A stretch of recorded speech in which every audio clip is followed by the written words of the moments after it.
to St. Petersburg, Tropicana Field, Game 1 of the 2008 World Series. I don't even know what to do. It should be a great series. You got, I think, two equally talented ball clubs. What's up, son? Congratulations. Good. Doing all right? Good. All right, buddy. Good, man. Good luck to you, too. Congratulations. Hold up, dog. You know, I'm a slap hitter now. You tell me. How do you feel? It was extremely exciting. Hey. What do you want to say to the camera?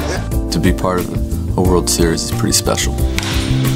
It was really no surprise to find Philadelphia in the Fall Classic. But Tampa Bay was another story altogether. Can you believe it, Rays fans? The Rays are playing in the World Series. Let's do it. They were the worst team in the game last year. You can go back 10 years and say that. Just awful season after season, and yet here they are on the brink of winning a world championship. I walked in the clubhouse today and thinking that everything's going to be different. It seems to be the same. I mean, we're relaxed. Everyone's smiling, having fun, and enjoying the moment. Already did a scouting report. Good luck. Thank you, Mike. Congratulations, brother.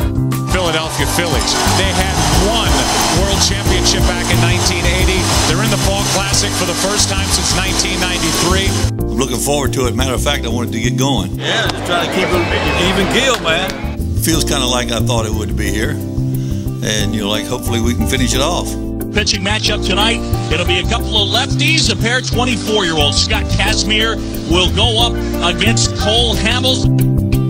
Of course, the fact that the series was opening in Tampa Bay dated back to July in the Bronx. The Rays have home field advantage based on the AL's win in the All-Star game.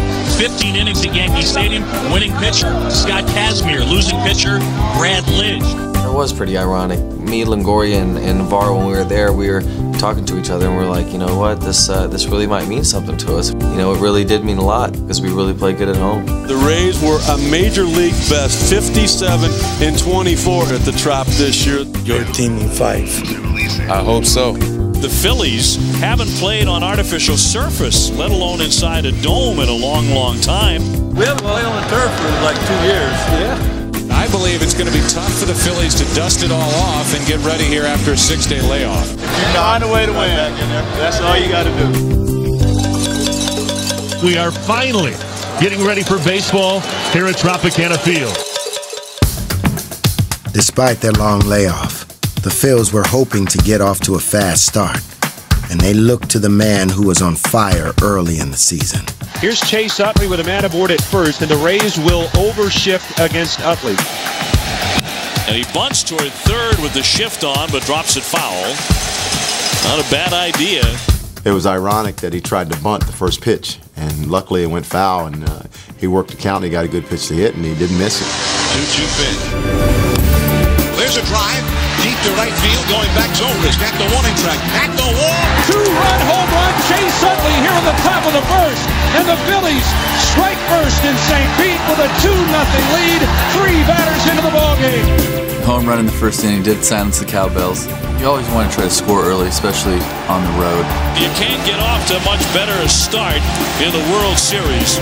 That was a fastball I wanted to throw away, and it ended up being low and in, and that's the pitch that he likes. You know, just made that mistake. Made that one mistake that really cost us.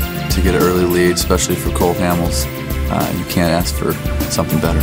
The NLCS MVP was 3-0 in the postseason with a 1.23 ERA, and he sure appreciated the runs. You know, the moment that I was able to go out there with having a 2-0 lead made things easier for me. And a strikeout for Hamels, his first. Hamels for the plate, and a little bouncer hits off to the second. Infielded up, backhands to second one. Rollins over to first. A double play. He's pitched game 1 in every series, and it's come up very big for us. Cole's been the tone setter for us. Cole Hamels is doing it again.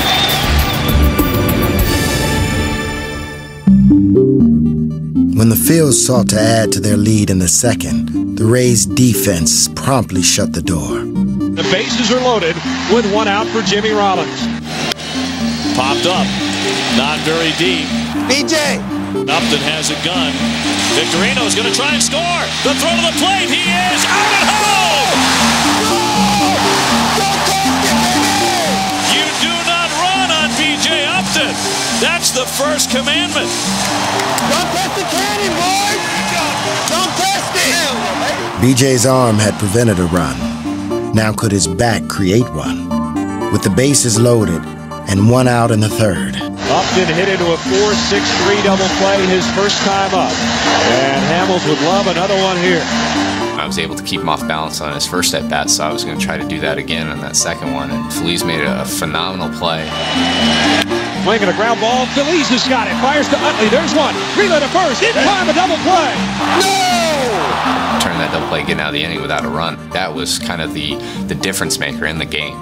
Huge 5-4-3 double play for the Phillies to get out of trouble here in the third. An RBI ground out by Carlos Ruiz in the fourth gave Hamels still another run to work with. Victorino scores in the Phillies now have a 3-0 lead here in the fourth inning. But the Phils could never muster the hit that would put the Rays away for good. And the Phillies are turned away again and have left 11 in the ball game tonight. And I thought we should have scored at least 5-6 runs. They are 0 for 13 with runners in scoring position. But anytime Cole pitches, you know, I feel like we're going to win. And for good reason. But the Rays began to claw back. And it began with the face of the franchise, Carl Crawford. Ripped to deep right field. And deep, Worth back at the track. To the wall, gone! And the Rays are on the board. It's 3-1. Swung on a fly ball, headed toward the gap. Gonna go all the way to the wall. Bartlett will score. Hockey into second. He'll stop there, and that makes it a 3-2 ball game.